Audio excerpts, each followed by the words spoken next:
오늘 우리에게 주신 하나님의 말씀은 이사야서 22장 12절에서 14절까지 말씀입니다. 그날의 주 만군의 여호와께서 명령하사 통곡하며 애곡하며 머리털을 뜯으며 굵은 배를 따라 하셨거늘 너희가 기뻐하며 즐거워하여 소를 죽이고 양을 잡아 고기를 먹고 포도주를 마시면서 내일 죽으리니 먹고 마시자 하는도다. 만군의 여호와께서 친히 내 귀에 들려 이르시되 진실로 이 죄악은 너희가 죽기까지 용서하지 못하리라 하셨느니라. 주 만군의 여호와의 말씀이니라. 아멘. 하나님의 말씀입니다. 좋은 날입니다. 하나님 주시는 은혜가 오늘도 여러분과 함께 하기를 축원합니다. 성 안에서 여유로운 시간을 보내는 다윗 왕에게 어느 날 나단 선지자가 찾아옵니다. 와서는 이야기 하나를 들려줘요. 왕이여, 성 안에 두 사람이 살고 있었습니다. 한 사람은 부자로 양과 소와 짐승이 아주 많았습니다. 그런데 또 다른 한 사람은 가난하여 양 새끼 한 마리밖에 없었고 그것을 자식처럼 키웠습니다. 부잣집에 손님이 찾아왔는데 부자는 자신의 짐승이 아까워 가난한 사람의 양 새끼를 빼앗아다가 손님 대접을 했습니다. 여기까지 이야기를 하자 그 이야기를 듣고 있던 다윗 왕이 불같이 화를 내면서 말합니다. 하나님의 이름을 걸고 내가 말하건대 그놈은 반드시 죽을지니라. 그러자 나단 선지자가 눈을 부릅뜨고 말합니다. 당신이 바로 그 사람입니다. 그리고 놀라운 이야기를 해요. 지금까지 하나님은 당신의 필요한 것을 모두 주셨습니다. 부족해서 구했다면 더 주셨을 것입니다. 그런데 어찌하여 우리아를 칼로 죽이고 그의 아내 밧세바를 빼앗았나이까?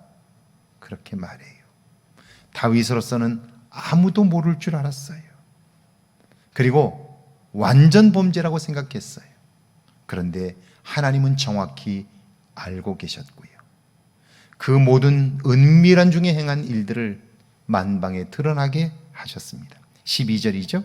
그날의 주 만군의 여호와께서 명령하사 통곡하며 애곡하며 머리털을 뜯으며 굵은 배를 따라 하셨거늘. 하나님께서 유다 백성들을 향해 말씀합니다. 너희는 통곡하며 애곡하며 머리털을 쥐어뜯으며 굵은 배를 동이고 회개하라. 이것이 하나님의 속마음입니다. 이 말씀 속에 그들은 현실적인 어려움 때문에 고통을 당하고 있지만 그런 그들을 보고 있는 하나님 역시 고통을 겪고 있다는 사실을 알 수 있습니다. 내 백성이 어려움을 겪는 모습을 보며 아파하는 하나님의 마음, 그 마음이 느껴지고 있습니다. 돌아서라, 그리하면 내가 용서해 줄게. 이것이 12절 말씀의 핵심입니다. 유다 백성으로서는 이 위기를 건널 만한 기회를 얻게 된 거지요. 그런데 평상시 매일매일의 삶 속에서 하나님을 의식하지 않고 살았던 그들이 하나님의 그 말씀에 귀를 기울이지 않습니다. 13절이죠. 너희가 기뻐하며 즐거워하여 소를 죽이고 양을 잡아 고기를 먹고 포도주를 마시면서 내일 죽으리니 먹고 마시자 하는도다. 현실은 심각하지만 그들은 상황 파악을 하지 못합니다. 오늘 즐겁게 먹고 마시고 즐기면 그만이지 어차피 죽을 인생, 뭐가 두려워 정신을 차리지 못합니다. 실제로 임진왜란 중에도 술과 관계를 데리고 도망친 장수들이 있었습니다. 14절 말씀이죠.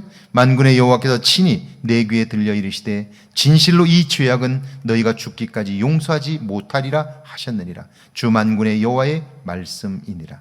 그런 유다 백성들의 모습을 보며 분노하신 하나님께서 이사야 선지자에게 말씀합니다. 이 죄악은 저들이 죽기까지 용서하지 않을 거야. 다시는 저들에게 살아날 기회를 주지 않을 거야. 그렇게 말씀하셔요. 그런데 우리는 알아요. 하나님이 화가 나셔서 그렇게 말씀하시지만 그러나 그 하나님은요, 유다 백성이 돌이켜 회개하고 하나님께 나오면 하나님은 버선발로 달려나가 그들을 맞아주실 거예요. 그리고 언제 그랬느냐는 듯이 당신의 선포하신 징계를 처리하시고요, 그들을 새로운 길로 인도해 주시는 분이에요. 제가 부모가 되어 살아보니까 자식을 향한 부모의 마음은 사실은요, 무한대예요. 그들이 잘 되는 일이라면 어떤 것을 희생해서라도 그들을 돕고 싶은 것, 그게 부모의 마음이죠. 하나님께서 부모에게 이런 마음을 주신 것은 하나님의 마음이 이런 부모의 마음과 같다는 걸 알게 하시기 위함이다 라는 것을 새록새록 깨달아 가고 있습니다. 혹시 힘들다는 생각이 드시나요? 어렵다는 마음이 드시나요? 그렇다면 하나님 안에서 쉼을 얻을 수 있기를 바랍니다. 하나님께서 우리의 짐을 맡아주시고 우리를 가볍게 하시며 우리가 알지 못하는 새로운 은혜 가운데 거하게 하시는 거예요.